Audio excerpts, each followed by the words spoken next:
Hello বন্ধুগণ, তো তোমাদের জন্য একটা নতুন রেসিপি নিয়ে আসলাম, মোমো। তো এটা আমার চ্যানেলে কখনো ছাড়িনি, আজকে ফার্স্ট টাইম। তো আমি মাংস মোমোর যে পুরটা, ওই পুরটা রেডি করে নিচ্ছি। তো এই মাংস আমি কি করেছি, এটা একদম কুচি কুচি করে একদম করে কেটে নিয়েছি। এটা আমি ব্লেন্ড করে একদম থেতলে নিয়ে নিই। ওইভাবে আমার ভালো লাগে না, আর একদম কাঁচাটাও আমার ভালো লাগে না। আমি একটু হালকা একটু রান্না করে নিই। তো এই যে দেখো, পেঁয়াজ দিয়েছি, পেঁয়াজের মধ্যে একটু রসুন আর একটু আদা, কেউ কুচি কুচি করে কেটে দিতে পারো, কেউ পেস্টও দিতে পারো। আমি পেস্টটাই দিয়েছি আজকে, এমনি আস্ত কুচি কুচি করে কেটেও দিই। তো তেলের মধ্যে ওই পেঁয়াজ দিয়েছি, পেঁয়াজটার মধ্যে রসুন আদা দিয়ে এখন মাংসগুলো দিয়ে দিচ্ছি। তো এই মাংসের মধ্যে আমি একটু মাংস মশলাও দেব, আর দেব এই যে ক্যাপসিকাম, গাজর, এটা আমি ফ্রিজে রেখে দিয়েছিলাম, এটাও দেব। আর এখানে দেব লবণ, লবণটা আমি আগেই দিয়েছি। এটা তোমরা মাংস অনুযায়ী লবণটা দেবে স্বাদ মতো। আর এখানে দিয়ে দিলাম একটু ধনের গুঁড়ো, যেহেতু মাংস, তো আমি একটু ধনের গুঁড়ো দিয়ে দিলাম। এখানে অনেকে ধনের গুঁড়ো দেয়ও না। আর দেব সয়া সস আর সস, টমেটো সস, তো এটাও দেব। আর দেব কালো গোলমরিচের গুঁড়ো। তো এই সয়া সসটা দিয়ে দিতেছি পরিমাণ মতন, তোমরা তোমাদের পরিমাণ মতন দিবে। আর এখানে টমেটো সসটাও দিয়ে দিতেছি। জাস্ট এগুলোই থাকবে, আর অন্য কোনো মশলা দিতে হবে না। আর এই যে কাঁচামরিচ কেটে দিতে হবে। তো এইভাবেই রান্না করে একদম ভালোভাবে ঝোলটা, মাংসটা সিদ্ধ করে একদম নামিয়ে ফেলতে হবে, ঝোলটা একদম শুকিয়ে আসলে। তারপর তো এখানে কালো গোলমরিচি গুঁড়োটা তো নামিয়ে ফেললাম। এখন নামিয়ে ফেলবো আর কি, ঝোলটা শুকালেই, আর কিছু দেব না, শেষ। এখানে কেউ যদি মন চায় গরম মশলা গুঁড়ো, ওটা দিলে একটু অন্যরকম হয়ে যাবে মাংসটা, না দিলেও চলে। আর এখানে আমি তো ডোটা রেডি করে নিচ্ছি। এখানে নিয়েছি ময়দা, পরিমাণে আমি নিয়ে নিচ্ছি এখানে কর্নফ্লাওয়ার।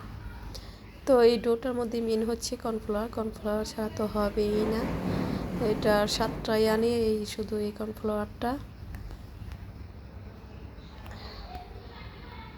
আর দেব লবণ। আর এখানে আমি ঠান্ডা জল দিয়ে করতেছি আজকে, গরম জলতেও করতে পারো, গরম জলতেও ভালো হবে। তো এখানে হয় কি, কর্নফ্লাওয়ার দিলে তাহলে আর কি যে কোনো জলে দিলেই হয়। তো এই ডোটা মাখতে হবে একটু শক্ত শক্ত করে, তারপর রেস্টে রেখে দিলে তখন একটু নরম হবে। কারণ এটা তো মোমোর শেপটা করতে হবে, দিতে হবে, তখন নরম হয়ে গেলে বেশি, তো এই শেপটা আসবে না। তার জন্য এই যে আমার ডোটা রেডি। তো এখন আমি একটু ঢেকে রেখে দেব 5 মিনিটের মতো। তো আমার এই যে মোমোর ভিতরে পুরটাও রেডি। তো এখন আমি রুটির মতন বেলে নিচ্ছি, বেলে এখন এই যে আমার এখানে গ্লাস আছে, তো এটা দিয়ে কেটে নেব। এই যে এভাবে কেটে নেব।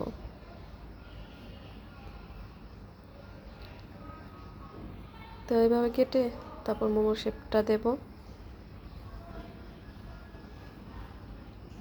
অনেকেই অনেকভাবেই বানায়, এটা দেখি। তো এইভাবে বানিয়ে কিন্তু অনেকে এই যে পুরটা ভরে ফ্রিজে রেখে দিতে পারো, পরে খাবারের আগে তখন সিদ্ধ করে নিতে পারো। এভাবে অনেক দিন থেকে রেখে খাওয়া যাবে, এত ঝামেলা হবে না বানাতে। তো দেখো, এটা আমার একদম নিজের মতন করে দিচ্ছি এই ডিজাইনটা।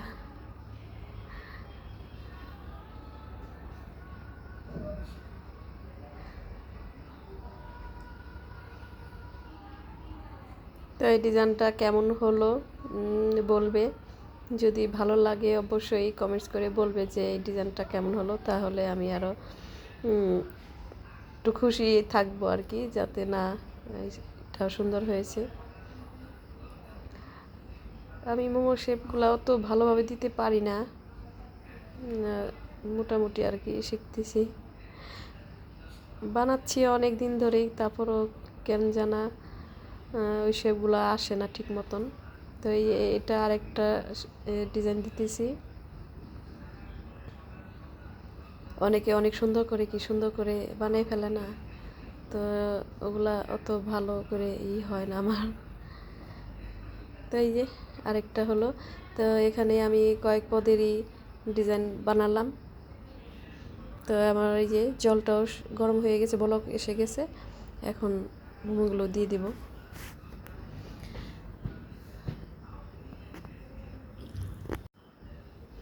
তো মোমো সিদ্ধ করতে বেশি সময় লাগবে না, 10 মিনিট করে সিদ্ধ করলেই হয়ে যাবে,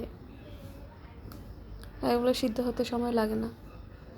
তো আজকে দেখালাম এইভাবে সিদ্ধ করে, আরেকদিন দেখাবো একদম ঝোল যেটা রান্না করে একদম চোপ ওরকমভাবে আরেকদিন দেখাবো। তো আমার এই ভিডিও যদি ভালো লাগে তোমাদের অবশ্যই আমার চ্যানেল সাবস্ক্রাইব এবং লাইক দিয়ে কমেন্ট করে পাশে থাকবে। আর নতুন নতুন ভিডিও পেতে তো অবশ্যই লাইক কমেন্ট করতে হবে, সাবস্ক্রাইব করতে হবে।